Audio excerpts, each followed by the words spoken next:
말씀은 신약 성경 갈라디아서 3장 9절입니다. 갈라디아서 3장 9절입니다. 함께 읽겠습니다.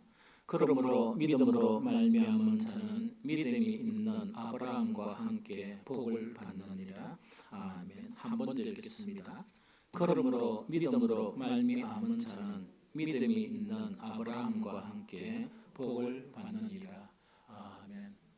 오늘 예배에 참석한 우리 모든 성도들에게 오늘 이 말씀이 여러분들의 말씀이 되시기를 예수 그리스도 이름으로 축복합니다. 그런데 오늘 3장 9절에 보니까 그러므로 믿음으로 말미암는 자는 믿음이 있는 아브라함과 함께 복을 받는다 하는 좋은 말씀이거든요. 그런데 여기서 한 가지가 뭐냐니까 그러므로 믿음으로 말미암은 이라는 단어가 나오거든요. 그래서 믿음으로 말미암은 자는 이러다 보니까 믿음으로 말미암다 하는 이것이 어떤 의미인가? 이것에서는 우리가 지금 읽는 개역 개성에는 믿음으로 말미암은 이렇게 되어 있습니다. 그런데 다른 번역들을 보면 다 달리 번역이 되어 있습니다. 그게 세 번역에 보면 믿음에 난 사람 이렇게 되어 있어요. 그런데 그 현대의 성경에 보면 믿음으로 사는 사람 이렇게 되어 있습니다. 그런데 아가페 쉬운 성경에 보면 믿는 사람 또 이렇게 되어 있거든요. 이렇게 다양한 그런 번역으로 이 번역이 되는데 성경을 읽으면서 혹시 어떤 데는 뭐냐 이게 무슨 말인가 좀 애매하게 표현된 그런 구절들을 찾아보면 번역 성경이나 영어 성경에 보면 거의 다 달리 이렇게 번역된 경우를 많이 우리가 접하게 되거든요. 그 원인은 여러 가지 원인이 있어요. 그 원인 중에서 이제 여기서 말미암음이라는 단어 자체가 어떤 명사나 그런 개념이 아니고 원어에 보면 전치사 개념이에요. 그러다 보니까 이렇게도 볼 수도 있고 저렇게도 볼 수 있고 이러다 보니까 번역 성경에 보면 각각으로 이렇게 번역이 되어 있다는 거예요. 그래서 오늘 본문 그러므로 믿음으로 말미암은 자는 믿음이 있는 아브라함과 함께 복을 받느니라. 여기서 다 복을 받기를 원하잖아요. 아브라함처럼. 그런데 다 복이 안 일어나는 경우도 있어요. 그래서 오늘 본문은 이렇게 번역해도 참 좋을 것 같다 하는 생각이 듭니다. 믿음으로 나서 믿음으로 난다는 것은 거듭났다는 이야기죠. 믿음으로 나서 믿음으로 사는 사람은 아브라함의 복을 누리게 됩니다. 이렇게 번역하는 것도 좋을 것 같다. 이 개인적인 그런 생각이에요. 그래서 우리 그리스도인이면요, 누구든지 믿음으로 다 살기를 원하죠. 다 믿음으로 살기를 원하거든요. 또 그 결과로 아브라함이 누렸던 복이 있죠. 그 복을 다 누리면서 또 살기를 원하거든요. 그런데 문제는 이 믿음하고 현실하고 이 사이에서 갈등이 일어나요. 즉 믿음으로 살아야 되는데 어떤 경우는 보면 현실이 그렇지 않은 경우가 있어요.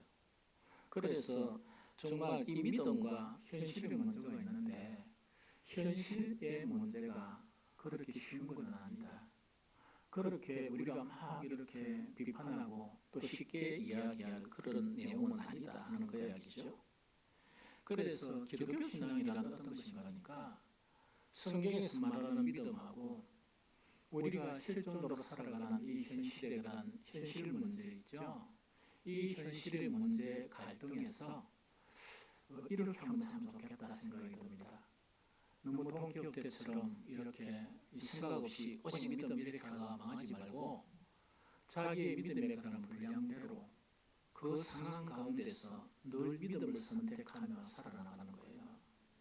그리고 그 믿음 자체는 머물러 있는 믿음이 아니고 계속적으로 정말 이렇게 강해서 가는 온전한 그런 믿음으로 성장하는 것, 이것이 바로 이 믿음과 현실 사이에서 나타나는 그런 부분이다 하는 그 이야기죠.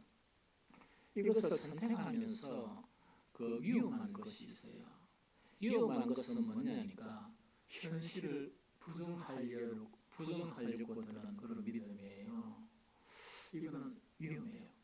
이거는 무엇처럼 위험한가 하니까 이 믿음을 부정해버리고 현실만 쫓아가는 것, 위험하죠.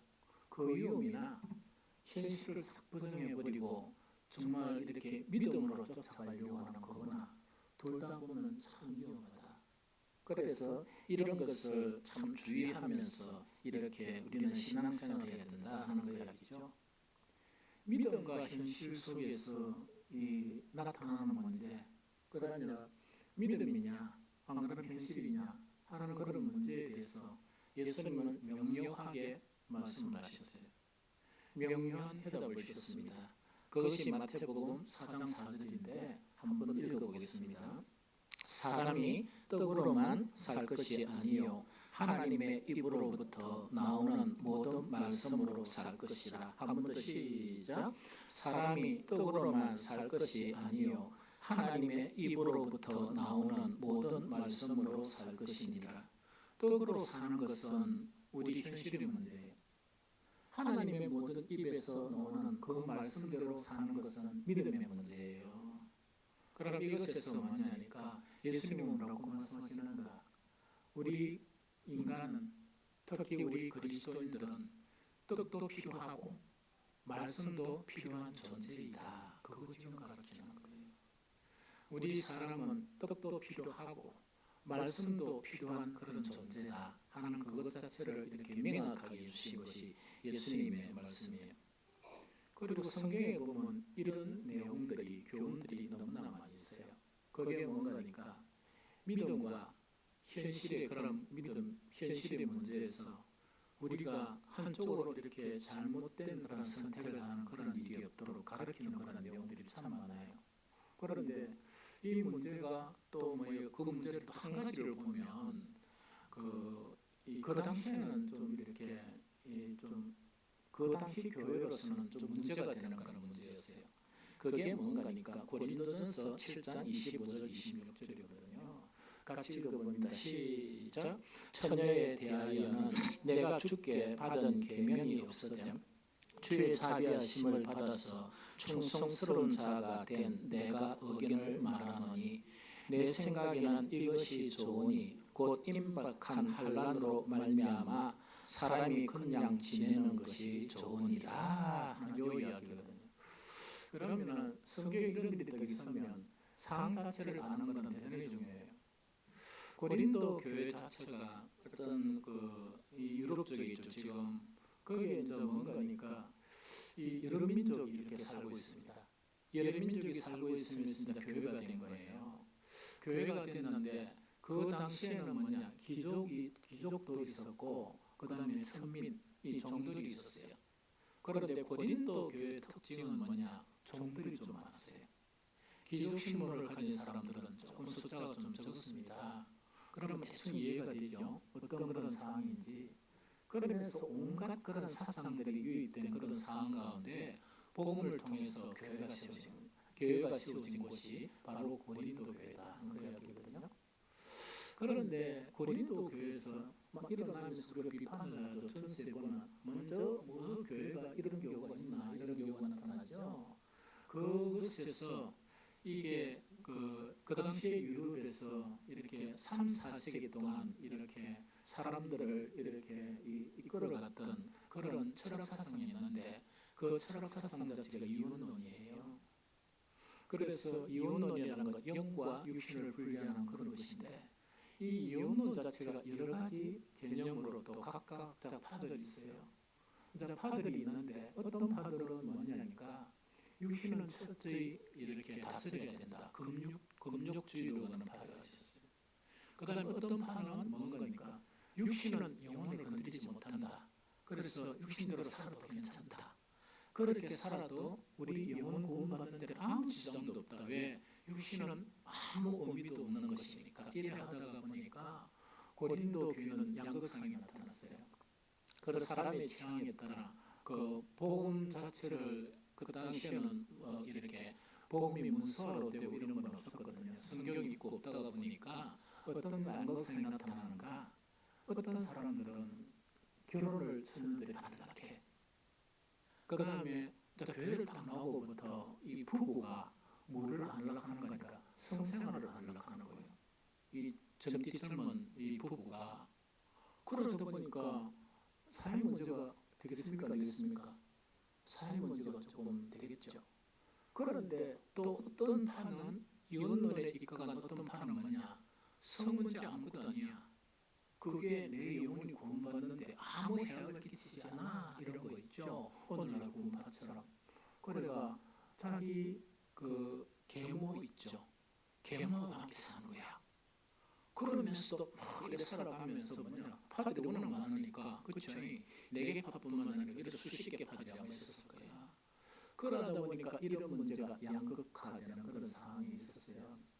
그래서 바울은 결혼 문제를 이야기하면서 뭐냐니까 또 바울의 개념은 그 당시에 모든 사람의 개념은 말세가 곧 올 줄 알았습니다. 그러니까 바울도 그걸 알고 뭐라 하는 거니까 이제 곧 주님이 오실 건데 결혼이 무슨 소용이고, 그러나 이거는 주님의 명령이 아니고 주의 종으로서 근거하는 것이다. 의견을 내세우는 것이다. 성경 말씀은 아니야. 그래서 내처럼 어떻게 살아라? 내처럼 어떻게 사는 게 좋다? 혼자 사는 게 좋다. 그렇게 이야기하는 거예요. 그런데 그 당시에 사도들은 뭔가니까 바울처럼 살았다는 게 아니고 자기 아내나 가족들을 거느리고 다 이렇게 사역을 감당했었습니다. 그래서 그 말씀 자체가 이런 부분이다 하는 그거를 이야기하거든. 그럼 여기서 이제 양극단이라는 게 뭔가니까 어떤 사람은 잘못된 믿음의 개념을 가지다 보니까 긍정주의를 노리는 거야. 우리 사람 속에 있는 이 사랑이나 우리 사람 속에 있는 그런 어떤 욕구들이 있죠. 그런 욕구들까지 거부해버리는 그런 현상이 나타나고, 어떤 사람들은 뭐냐, 그것 자체를 행하는데 도가 넘치도록, 세상 사람들보다 더 도가 넘치도록 그렇게 살아가는 이런 경향성을 나타난다 하는 거 이야기죠. 그래서 어떤 분들은 요새는 그런 이야기 별로 안 듣습니다. 좀 들었으면 좋겠는데, 그래서 그래도 우리 같은 세대에 살면서 한 30년 훨씬 전에는 뭐냐, 젊은 청년들이 혹은 어떤 젊은 친구들이 뭐라고 하는 거니까 나는 결혼 안 할 거예요. 그래서 왜? 나는 예수님하고 결혼했어요. 이런 분이 많았어요. 이런 분이 많은데 근데 그 이야기를 들은 사람들 내가 알기로는 90% 이상 결혼했습니다. 이제 그런 사람들이 참 많았거든요. 그런데 실제로 주님을 너무 사랑해가지고 나는 그렇게 살 것이다. 나는 억수로 존경스러워요. 그렇게 사는 사람들이 존경스럽거든요. 그렇지만은 우리가 이 믿음과 현실 문제에서 내가 그렇다고 해서 다른 사람을 그렇게 강요하는 것은 그거는 예수님을 무시하는 것이고 복음을 방해하는 그런 일들이다 하는 그 이야기죠. 그 다음에 또 한 가지 문제가 있어요. 이 젊은 이제 층에서 뭐라고 하는 거니까 젊은 층은 안 늙고 늘 젊어요? 죽어도 늙잖아. 그런데 이래요. 자기들은 혈기가 왕성하고 이렇거든. 이 노년층이 노년이 덕대가지고 혼자 살아가는 분들이 있죠. 혼자 살아가는 분들 자체에 대해서 그렇게 혼자 사시오? 이런 사람 젊은 바보들이 있어. 그럼 지는 안 늙나? 그게 이제 늙어봐야 아는 거야. 사람은 그렇게 심지어 어떤 때는 뭐냐, 부모를 복양하는데 부부가 있어. 생활의 문제 때문에 생활 문제뿐만 아니고 여러 가지 그들 생각을 띄뿌리는 거다. 둘이를. 다 늙었는데 무슨 소용이 있어? 이런 거 있죠. 그거는 참으로 악한 사람들이다. 왜냐니까 사람은 늙어도 더 외로움을 탑니다. 그 다음에 젊었어도 자기는 외롭게 살기를 원하면 그대로 살면 돼. 그러나 내가 생각하는 그런 관점 자체를 다른 사람에게 적용하는 것은 큰 실수다. 그래서 믿음과 현실 사이에서 이런 갈등에서 정말 정도로 걷는다는 것은 참으로 대단한 그런 신앙인들이 걸어가는 그런 부분이다 하는 그 이야기죠. 그래서 믿음과 현실 사이에서 나타나는 3가지 경우를 오늘 들어봤으면 좋겠어요. 성경을 통해서는 살펴봤으면 좋겠다. 그럼 요거는 뭐냐니까 더 많은 경우의 수가 많아요.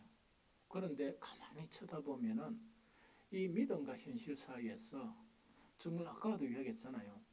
자기 믿음의 분량대로 뭐를 택하라? 현실에 붙잡히지 말고 믿음으로 살아가는 그 길이 그리스도인의 길이라. 그런데 여기서 오류를 범하는 사람들이 너무 많아. 오류를 너무 많이 범하는 거야.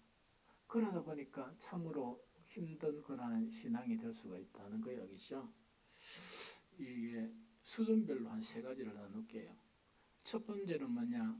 예를 드는 거는 가장 기초 단계고 가장 기본적인 믿음과 현실 그 사이에서 갈등이에요.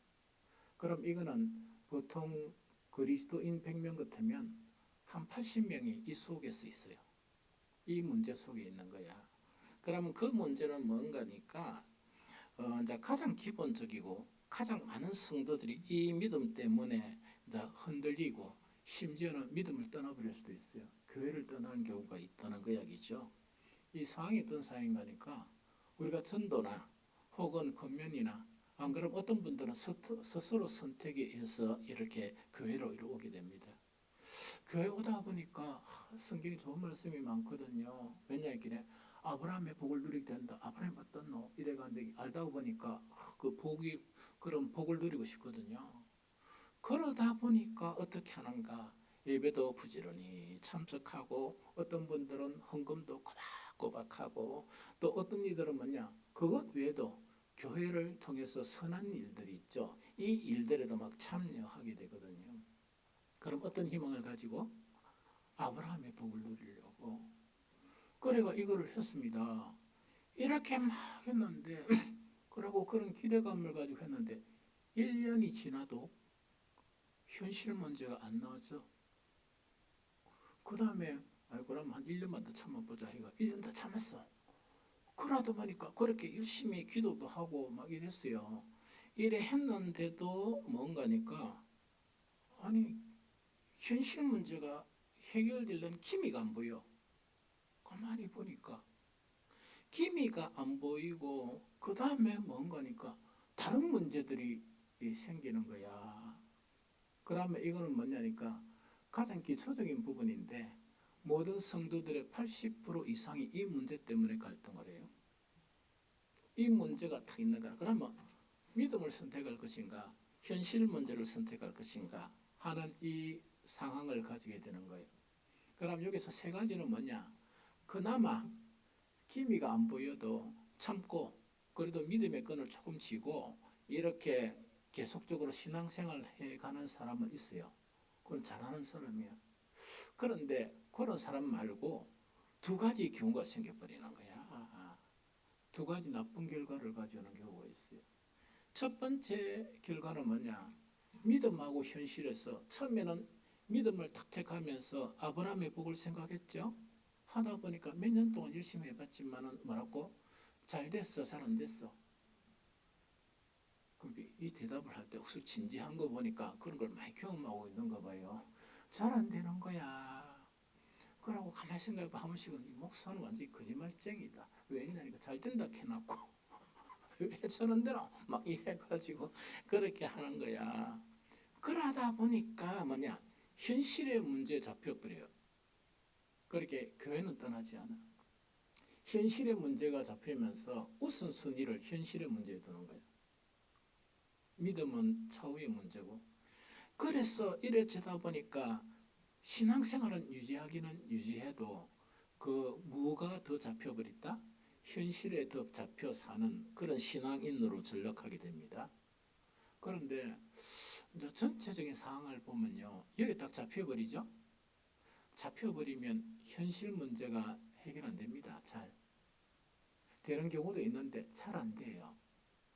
그래서 이런 경우에서 가장 중요한 선택은 그나마 믿음을 택하려고 노력하는 그러면서 때로는 정말 이렇게 속이 상하면 하나님 앞에서 울면서 기도도 하고 또 막 이렇게 안 되면 그나마 주님을 붙들려고 노력하고 이렇게 선택하는 것이 대단히 중요하다 하는 그 이야기죠. 이것보다 좀 나쁜 경우 최악의 경우가 있습니다. 딱 보니까 이거는 보통 2년 이래 안 가고요. 보통 한 6개월, 한 1년 가면 탁 결정을 해버립니다. 어떻게 결정하는 거? 세상으로 돌아가 버려. 그러고 다음에 복음을 이래 전하면 뭐냐니까 다시는 안 간다. 탁 이런 거 있죠. 전도해 보면 나와요. 전도에 보면 교회 안 넣어본 사람이 별로 없습니다. 다시 안 간다. 왜 다시 안 갑니까? 나도 할 만큼 했어. 그런 사람들 보면 성경이나 나는 많이 안다. 다 해봤지만 안 되더라는 이야기거든요. 그래서 세상으로 돌아가는 그런 경우가 있다는 그 이야기죠. 이 두 가지 나쁜 선택 상황 속에서 성경이 믿음과 현실 문제에서 주는 해답이 무엇이냐? 간단합니다. 그거는 하나님은 초질과 간단합니다. 그것이 뭐냐? 가장 잘 이렇게 기록되고 있는 말씀이 요한 3서 1장 2절입니다. 같이 읽어봅니다. 시작. 사랑하는 자여, 네 영혼이 잘된 같이 네가 범사에 잘되고 강건하기를 내가 간구하노라. 한번 더 시작. 사랑하는 자여, 내 영혼이 잘된 같이 네가 범사에 잘되고 강건하기를 내가 간구하노라. 하나님이 우리 인생에게 가장 우선순위는 우리 인생의 영혼 구원입니다. 그래서 천국 가는 거예요. 그 다음에 이 땅에 살면서도 뭐냐, 주님의 몸된 교회를 온전히 이렇게 형성하면서 천국을 누리면서 사는 그것이 하나님의 우선순위예요. 그래서 하나님의 우선순위는 불변입니다. 안 바뀝니다. 우리 영혼들이 구원을 얻는 거예요. 그래서 육은 흙으로 돌아가면 하늘로부터 오는 정말 새하지 아니하는 다시금 늙지 아니하는 그 몸을 입으면서 영원한 천국에 들어가는 영혼 구원이 하나님의 우선순위, 변할 수 없는 우선순위다 하는 그 이야기죠. 그러면 우선순위는 뭐냐? 이것이 우선입니다. 이래 하고 난 다음에 부차적으로 오는 게 뭐냐? 범사가 잘 되고 건강하게 해주시는 이야기거든요. 때론 하나님은 많은 사람들의 감정을 들어보면 영혼 구원을 위해서 범사에 잘 되는 것을 치기도 하세요. 망하게도 하세요. 그 다음에 때로는 뭐냐? 건강하던 사람 자체가 영혼 구원을 위해서 뭐냐? 건강을 쳐버립니다. 하나님이 손가락 하나만 탁 이렇게 건드리면 다 힘든 상황으로 바뀌어버려요. 그 속에서 깨달음이 있는 사람들은 뭐냐? 다 망하고 난 다음에 건강을 잃고 난 다음에 손 들고 하나님께 나오는 거예요. 그런데 그 중에 대부분은 가만히 보니까 간증하는 것을 들어보면 하나님이 그 영혼 구원을 해서 쳐버렸죠? 물질을 다 앗아갔는데 물질을 다시 주세요. 건강도 다시 주세요. 이 원리를 알아야 돼요. 그래서 오늘도 예배 시간에 참석을 하면서 이 문제의 갈등을 가지고 있다 그러면 여러분들의 생각대로 아무리 이렇게 선택하고 발버둥 쳐도 그 일에서 벗어나지 못할 수도 있습니다. 그래서 하나님께 이렇게 항복해야 되는데 고집이 또 다들 세잖아. 세서 이렇게 힘든 상황까지 내려가는 거야. 금방 손들어 보면 되는데. 그래서 그렇게 하지 말고 하나님의 우선순위는 예수 그리스도를 우리를 위해서 십자가에 내준 그분은 무엇을 위해서 자기 아들을 희생시키느냐? 우리 영혼 구원이에요. 그 영혼 구원이 우선순위예요. 그렇지 않고 물질을 주고 건강을 줬다. 그 하나님 주신 건강으로 죄를 짓고 하나님 주신 물질로 영혼 구원을 잃어버린다.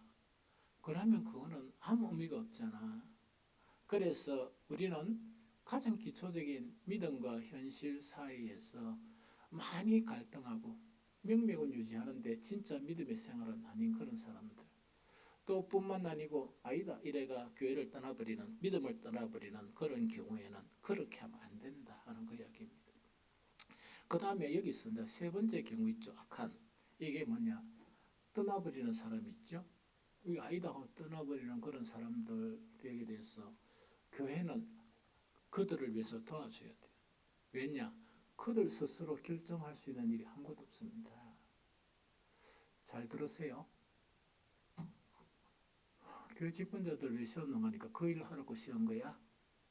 뭐 교회 행정제라고 뭐 그런 일을 시험 게 아니고 예배만 드리고 시험 게 아니고 그러면 그 일이 어떤 일인 거니까 교회 와가지고 교회 발걸음을 들였다는 그 자체가 기적이야. 그런데 믿음과 현실 문제에서 힘들어하는 거야. 그런데 가만히 보면 딱 보면 이제 하도 기도하면 내가 저거 좀 있으면 돌아가겠다는 거 대번에 알거든요. 그럴 때 교회는 방치하면 안 돼. 열심히 한다 그래도 돌아갈 사람은 또 돌아가. 그래도 교회는 교회의 업무를 이렇게 계속 수행해야 됩니다. 뭘 해야 되는가? 신령한 젖을 먹을 수 있도록 계속 강건해서 이렇게 그 자리에 참여하게 해야 돼요.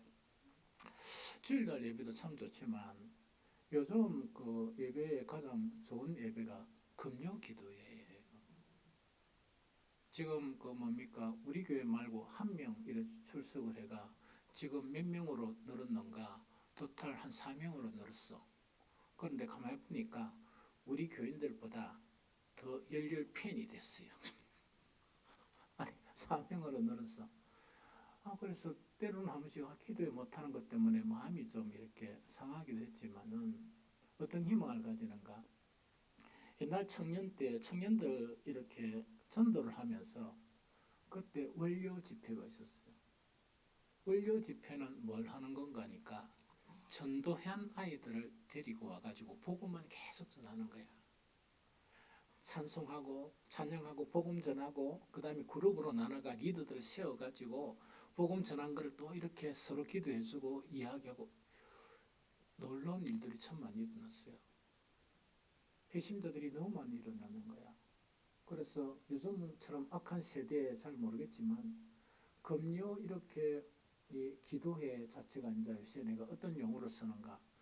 기도도 안 하는데 금요 기도회 하니까 조금 이렇게 마음이 어색해가 요새는 금요 모임 옛날에 이 월요 모임처럼 그렇게 이야기하려고 해요. 그러면서 지금 우리 교회에서 잘 안 되는 거 있죠. 그 99%안 하는 거 있죠. 아니 99% 너무 많나? 99.9%안 하는 샬롬 축복전도 있죠. 이게 형성이 돼가지고 한두 사람을 이렇게 막 이래 하면서 실험하고 그 영혼 구원하려고 이런 사람들이 모여서 언제 들고 오는가? 금요일 밤에 들고 오는 거를 막 꼬아가지고 이 들고 와가지고 끊임없이 복음을 듣게 하는 거 있죠.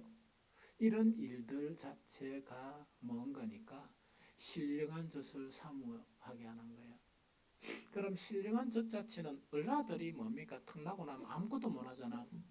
부모들이 계속 먹여야 돼. 뭘 먹입니까? 젖을 계속 먹여야 돼. 그래서 그 젖을 먹이게 되면 뭔가니까 이 믿음과 이렇게 현실 속에서 믿음을 선택할 수 있는 힘이 생기는 거예요. 이해가 되죠?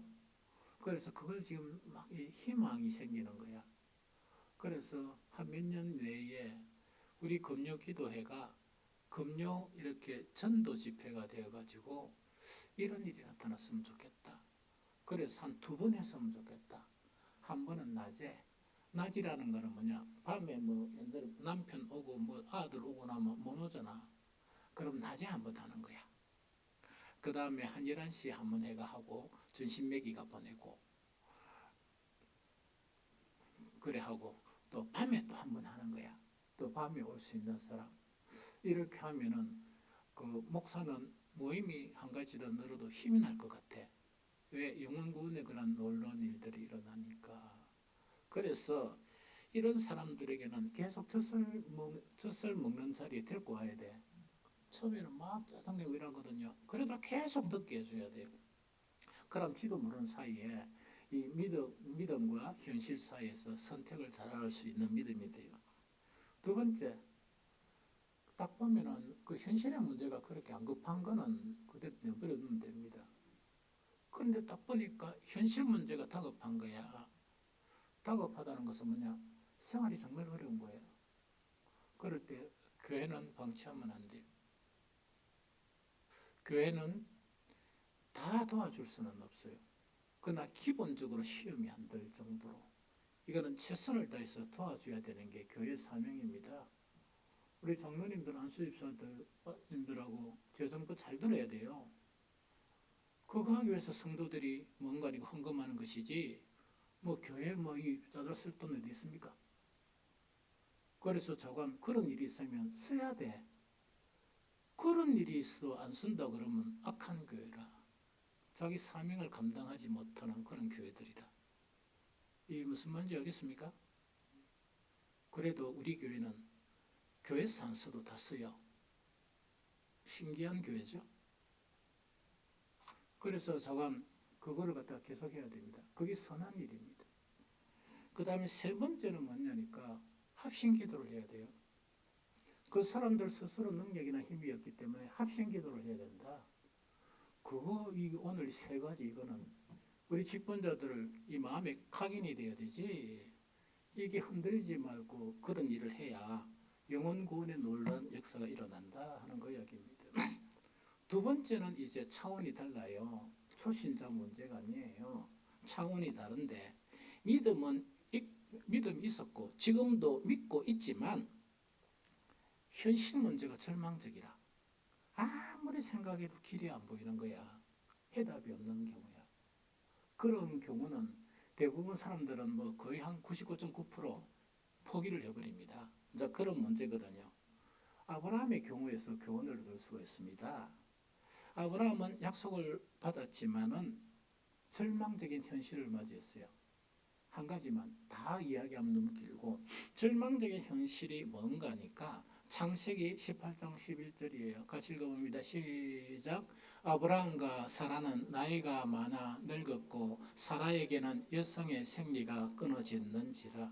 하나님께서 네 본토 친척 아비 집을 떠나라 할 때는 네가 풍성하게 되고 그 다음에 네에게 큰 민족을 이루게 해주겠다. 요 약속이라. 그런데 이 약속을 믿고 떠났단 말이야. 떠났는데 절망적인 상황이 뭔가니까 이 큰 민족을 이뤄야 되는데 하나가 없는 거야.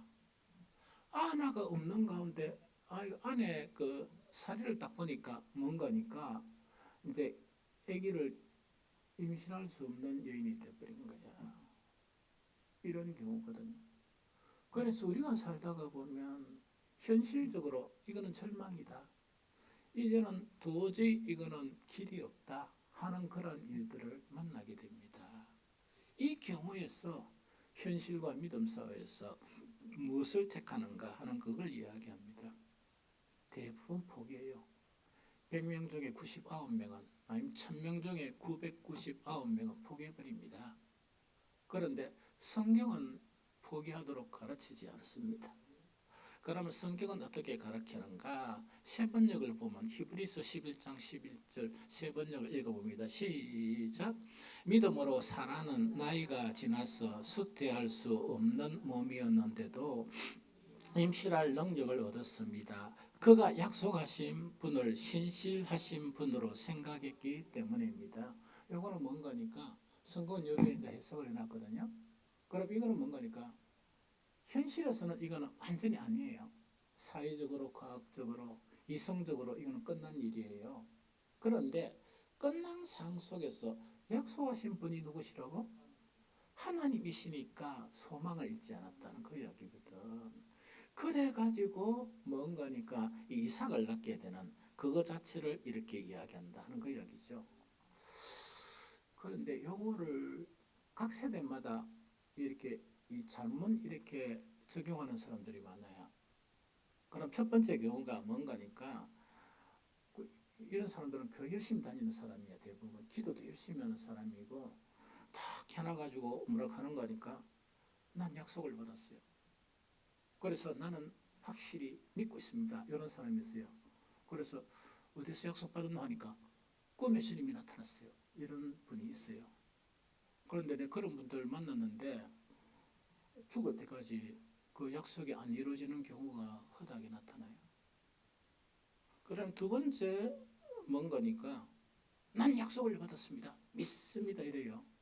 그래서 얼마나 기도합니까? 그래서 어떻게 약속을 받았어 하니까 기도하는데 목록한 가운데 하나님의 음성을 들었습니다. 이렇게 이야기해. 그래서 내가 그때 좀 묻거든요. 그때 좀 잠이 오던 상태인가? 안 그럼 감기약을 좀 먹었나? 이렇게 물어보거든요.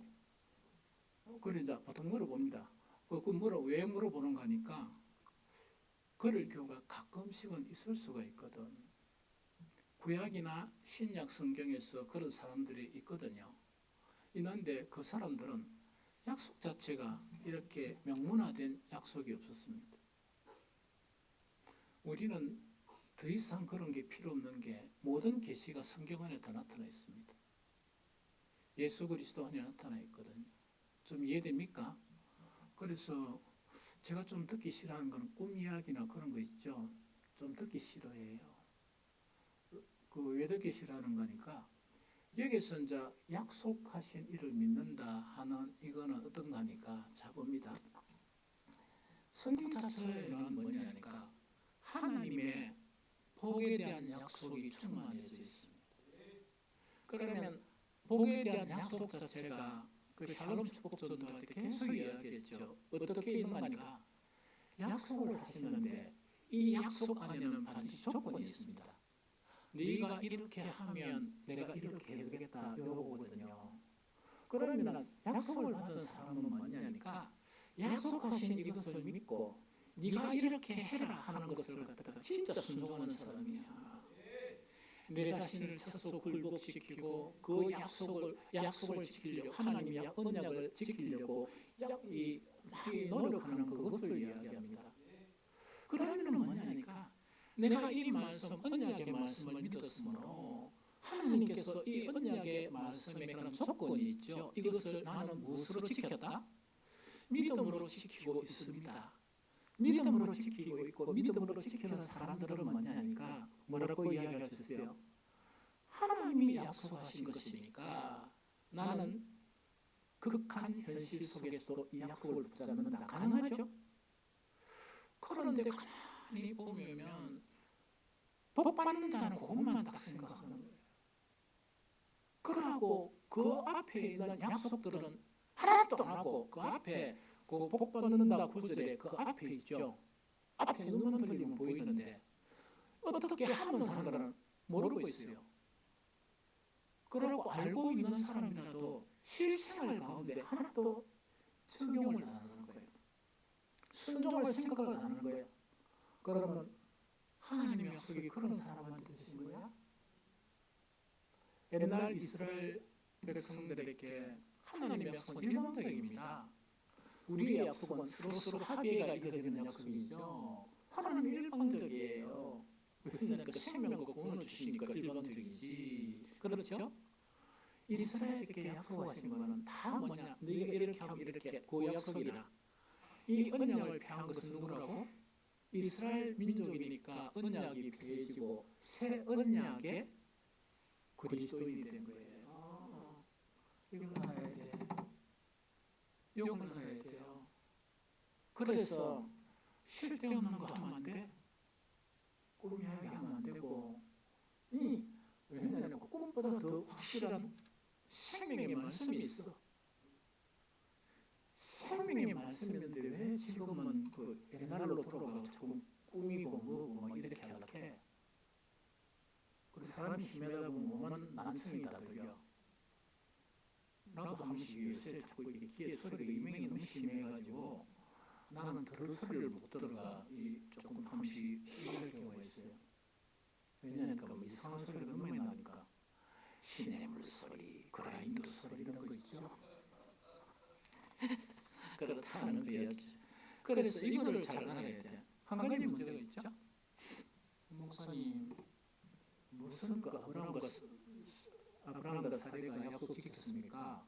약속 못 지켜서 엉뚱한 짓 했습니까? 안 했습니까? 잘 안 해. 그런 거는 또 너무 잘 알아 그러고 너무 잘못한 거는 막 너무 잘 알아.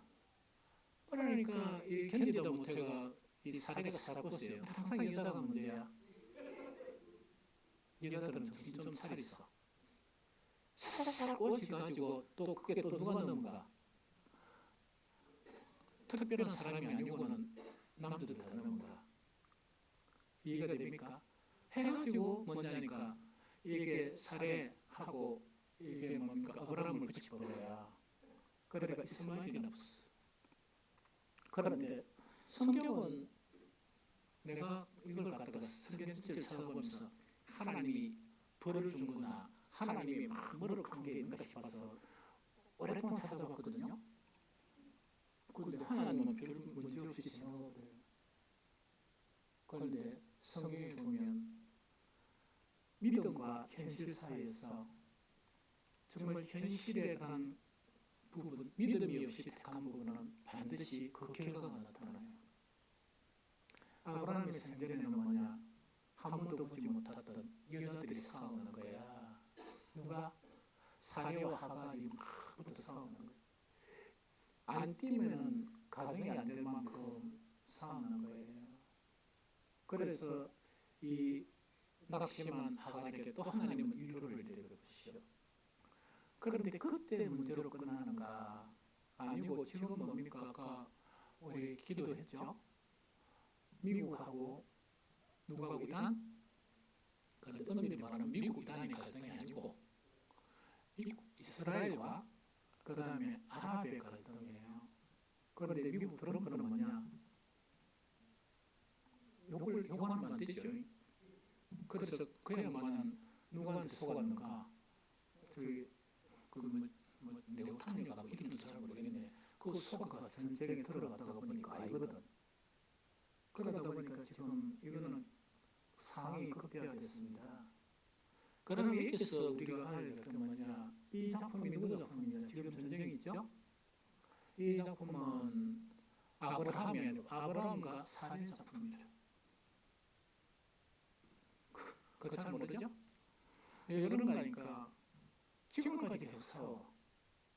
이스라엘과 아랍은 계속 싸우는데 뭐 가지고 싸우는 거니까 이렇게 이스라엘은 뭔가니까 아브라함의 정통성은 누구한테 있다? 이삭한테 있다. 이렇게 보는 거예요. 그런데 지금 그 아랍권에 있는 이슬람교 있죠? 이거는 이 아브라함의 정통성은 이삭이 아니다 하는 거예요. 이삭이 아니고 누구라고? 이스마엘이라고 보는 거예요. 그것까지 지금 싸워. 그래가 죽도록 싸우고 이거는 끝나지 않는 그런 싸움입니다. 원래 원인이 그거예요. 그것까지 지금 싸우는 거야. 그런데 기독교도 누가? 미스터 트시 이분이 개혁된 거예요. 유대교와 기독교는 다릅니다. 그래서 유대교와 다르거든요. 그런데 그리스도교는 뭐를 이야기하는가? 예수 그리스도를 믿고 거듭난 사람이 아브라함의 후손이다. 이렇게 믿는 것이 그리스도고요. 이해가 됩니까? 그래서 어쨌든 간에 지금 전쟁은 뭔가니까 이 고통 자체 전 세계에 고통을 주는 것은 누구 작품이라고? 아브라함이 아니고 아브라함과 누구? 사례. 이 두 분이 믿음과 현실 속에서 무엇을 선택한 결과라고? 현실을 선택하면서 잘못된 결과가 이스마엘을 낳게 된 거야. 그래서 죽도록 싸우고 있는데 이 싸움은 안 끝납니다. 주님이 오실 때까지 싸움은 안 끝나요. 그러면 교회 다니는 사람들이 바보처럼 나는 이스라엘 편, 나는 아랍 편 이렇게 싸우면 안 돼.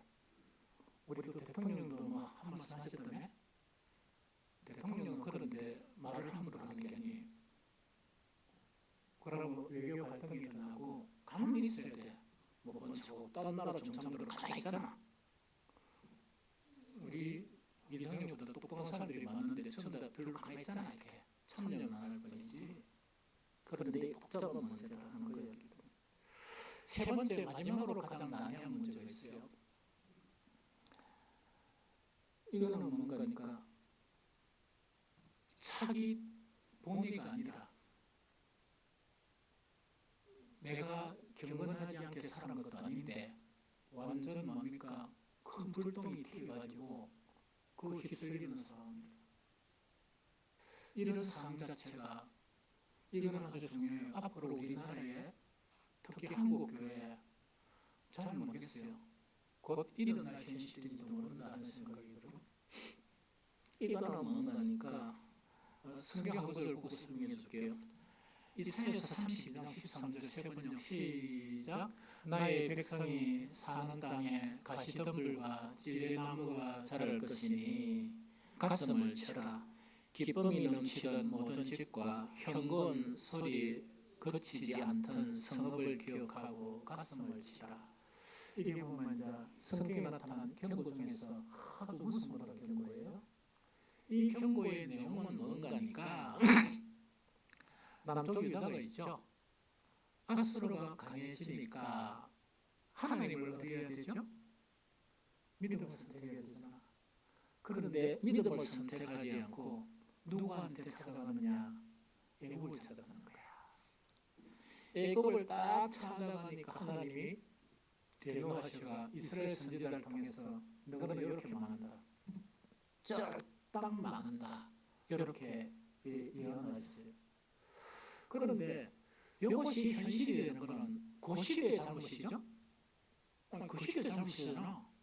그런데 현실로 나타나는 것은 100년 후의 현실로 나타나요. 이렇게 마른 하늘에 이 불벼락이 떨어진 거야. 그런데 그 당시에 경건하지 않은 사람도 있었지만 경건한 사람도 있었겠습니까? 없었겠습니까? 항상 있었습니다. 그걸 성경은 뭐냐니까 이스라엘의 남은 자들에 완전하지는 못하지만 주님만 신뢰하고 이런 사람에게 불벼락이 떨어지겠습니까? 나쁜 사람들 앞에 탁 떨어지고 그때 막 기도하고 이런 사람에게는 편하게 넘어갔겠습니까? 다 떨어졌어요. 이런 경우가 성경에는 너무나 많이 있습니다.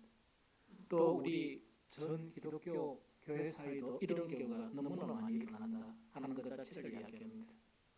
그래서 정작 뭔가니까 잘못은 100년 이전에 잘못했는데 100년 이후에 불똥이 떨어져가 그 나름대로 뭐 완전한 그런 신앙은 어떻게 하겠습니까? 그런데 진실되게 믿음을 사는 사람에게 불똥이 떨어지는 거예요. 이해됩니까? 이런 상황 가운데 우리는 믿음과 현실 속에서 무엇을 택할 것인가? 알겠죠? 그런데 저는 여러분들이 좀 정신 차렸으면 좋겠어요. 이런 날이 멀지 않은 것 같아. 가까이 있는 것 같고 어떤 경우는 이미 시작된 것 같아. 이런 상황 속에서도 우리는 뭘 지켜야 돼? 믿음을 지켜야 됩니다. 그걸 먼저 이야기해 주는 거예요. 역사적인 한 사례 이야기할게요. 수없이 많습니다. 한 사례를 이야기하면 독일 나치즘 있죠? 히틀러. 나치즘 아닙니까? 이거 관련된 그런 사항이에요. 그러면 우리가 나치가 막 나타나면서 이게 그 전쟁을 일으키죠. 세계 전쟁을 일으키죠. 그 상황을 좀 알아야 돼요. 유럽에서 18세기, 19세기에 그 세상 풍조는 계속 변하죠. 그러면 목사가 계속 세상 풍조 교회들을 끌어들이지 마라. 계속 너희 이야기하죠. 세상 풍조는 대단히 무서운 거예요. 그런데 이에 보면 세상 풍조를 너무 많이 알고 있어. 그것 전부 다 배격해야 돼. 하고 말씀으로 돌아가야 돼. 알겠죠? 18, 19세기의 유럽은 세상 풍조의 하나인 뭐가 생기는가니까 국수주의가 생겼어요. 국수주의라는 게 뭐냐니까 우리 민족이 최고다 이거라. 그러면 젊은 아들한테 막 교육시키니까 젊은 어린아이들은 뭡니까? 우리 민족이 최고다 이래 되겠죠? 막 그렇게 이제 교육이 되는 거예요. 그러면서 뭐가 생기는가? 국수주의를 근거로 해가 파시즘이 생겨요. 파시즘이라는 거는 뭐냐니까 어떤 거니까 개인의 이익은 아니야. 국가가 살아야 돼. 이런 거 있죠. 그게 파시즘인데 이 파시즘 자체는 변형을 해가면서 공산주의가 됩니다. 이해가 됩니까? 이런 틈을 타서 독일에서 나치즘이 생기는 거야. 나치즘이라는 것은 바로 뭔가니까 국수주의를 근거로 한 거야. 그러면서 이 나치의 그런 사상 자체가 어떤 사상인가니까 이게 뭔가니까 자기의 게르만 민족 있죠? 게르만 민족의 우월성을 이야기하는 거야. 그러면서 사람을 할 때마다 머리가 뭐라노? 뭐 작업 위했던 간 여러 가지 기준을 뽑으면서 사람을 선택하고 이래요. 그런데 이 파시즘 나치가 이용한 것이 뭔가니까 예수님을 이용합니다. 예수님을 이용하면서 뭐냐? 예수님은 유대인과 적대적 관계입니까? 아닙니까? 적대적 관계잖아. 유대인이 누구를 희생시켰다. 예수님은 십자가에 못 박았다. 그래서 우리는 나치즘은 뭔가니까 그 나치있다 그죠? 아까 히틀러 이거는 뭔가니까 어린아이부터 교육을 시키면서 예수 그리스도의 계시가 정확하게 누구한테 나타났다? 나치즘과 히틀러에게 나타났다. 어떻게 나타났는가? 유대인 이 나쁜 놈을 우리들이 복수를 해야 된다 이러니까 가만히 들어보니까 맞죠? 그게 유대인 학살이에요. 재밌죠? 이걸 어릴 때부터 교육을 계속 시키는 거예요, 아들한테. 그러니까 유대인 가면 원수고 유대인은 뭐냐? 예수님을 사랑한 만큼 유대인은 찢어 죽여야 돼, 안 찢어 죽여야 돼?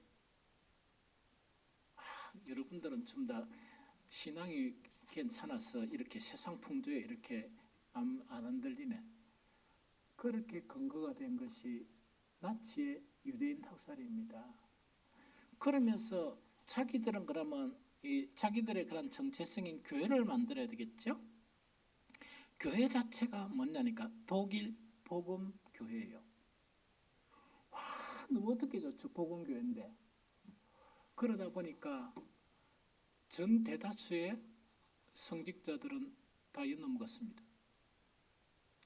대다수의 성도들도 아멘 이래가 넘어갔습니다. 넘어갔어요.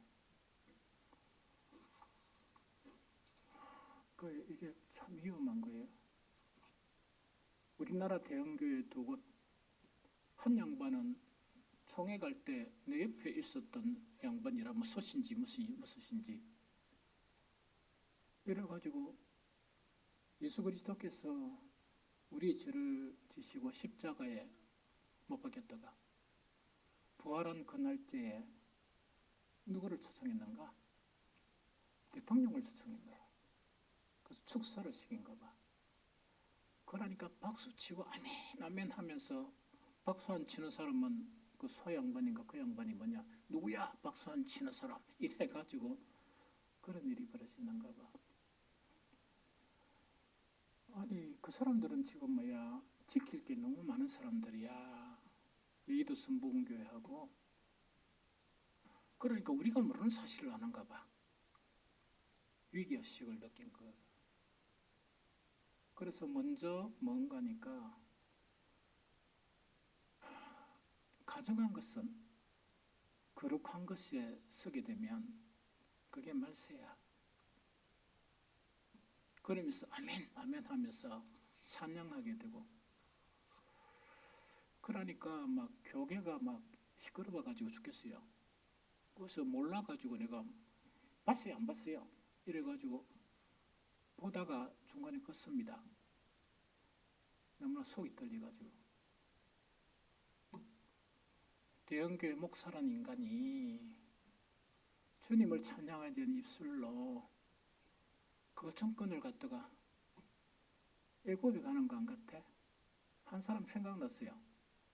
구원도 없는 불교 스님이 대통령이 찾아갔던 거야.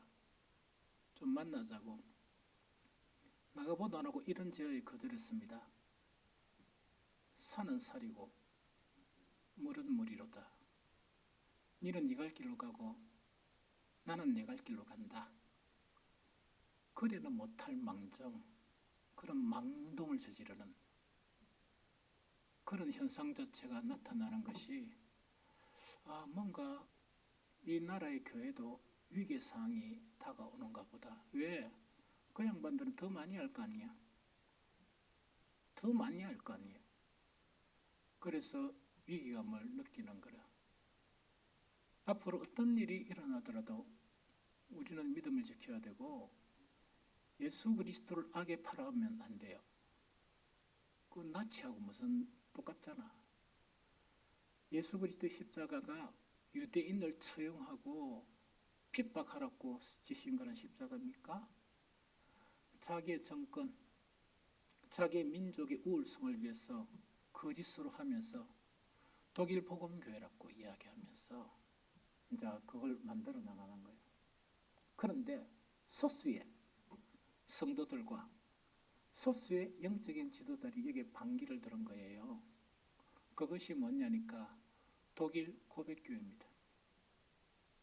다 이야기할 수 없지만은 내가 늘 언급한 한 사람 본헤퍼입니다. 본헤퍼는 어떤 사람인가니까 21살 때 신학 박사학위를 받았어요. 그 다음에 너무 부자라. 가진 게 너무 많아요. 부모들께 불륜받은 게 너무 많았습니다. 눈만 감고 있었으면 아마 이분이 가진 거는 지금 대형교회 그거 아무것도 아닐 겁니다. 그만큼 많은 그런 재산을 가졌지만은 공개적으로 저항을 했습니다. 집회를 만들고 이 고백교회도 이 양반이 주축을 해가 만들다 보니까 나치에서 투옥이 됐습니다. 전쟁이 끝나기 전에 처형됐습니다. 그분이 본헤퍼라. 그래서 본헤퍼 자체는 복음 자체가 변질되는 그런 곳에 침묵하고 있는 것은 이 사람의 주장이다. 침묵하게 있는 것은 복음이 아니다. 이렇게 하면서 자기는 자기 스스로 처형의 길을 모든 걸 버리고 처형의 길을 간 사람이라. 그런데 다른 한 사람이 있어요. 헬무트 틸리케라. 오늘 제목이 믿음과 현실 사이죠. 이 사람이 이 당시에 저술한 책이 순서만 바뀌어서 현실과 믿음 사이라는 책이 있습니다. 이 양반은 순교당하지 않았습니다. 그러나 고초는 당했습니다. 나치 정권 때는 모든 목사직도 박탈당하고 모든 게 다 이렇지만은 이 양반은 뭐를 했는가 하니까 그 당시에 순수 신앙을 지키는 그런 독일 성도들을 위해서 이런 현실 속에서 어떻게 믿음으로 살아가야 되는가, 그걸 산산수훈을 이렇게 산산수훈 있죠. 이걸 가지고 책을 저술했습니다. 그러면서 참된 믿음의 길을 걸어가야 한다 하는 그것 자체를 제시한 사람이 바로 누군가니까 헬무트 틸리케입니다. 역사적으로 이런 분들이 있으면은 이걸 본받으라고 있는 거야. 왜냐니까 현실의 그런 속에서 이분들은 너무나 경건하게 살았던 그런 분들이거든. 그런데 날벼락이 떨어지는 거야. 전체적인 것을 심판해 날벽에 떨어졌는데 한 분은 믿음을 지키는데 순교를 당하고 한 분은 고생을 엄청 스럽게 고생을 하면서 저항을 하는데 뭐냐, 이 남겨진 순수한 사람들이 이게 현실을 선택하지 않고 믿음을 선택하도록 이렇게 그의 일평생을 보낸 사람이 바로 헬무트 틸리케다 하는 그거를 이야기합니다. 우리는 작게나 많게나 오늘 세 가지 경우에 이것 아닌 것도 많아요. 늘 현실 문제와 믿음의 문제 사이에 우리는 갈등하는 사람들이라. 성경 좀 읽으세요. 그러고 그게 참된 지식이 되세요. 그러면서 그것이 믿음으로 승화되어야 돼. 그래서 앞으로 한국 교회가 어떠한 일이 있더라도 우리는 이 땅에 잠시 동안 고난이 있다 손치더라도 천국에는 그 고난과 비교할 수 없는 영광스러운 곳이 천국이다. 비겁하게 육신의 그런 짧은 생각으로 현실에 굴복하지 말고 믿음으로 승리하는, 믿음에 살았으면 잘 살았잖아. 그래도 믿음을 지키면서 살아가는 저와 여러분들이 되시기를 예수 그리스도 이름으로 축복합니다.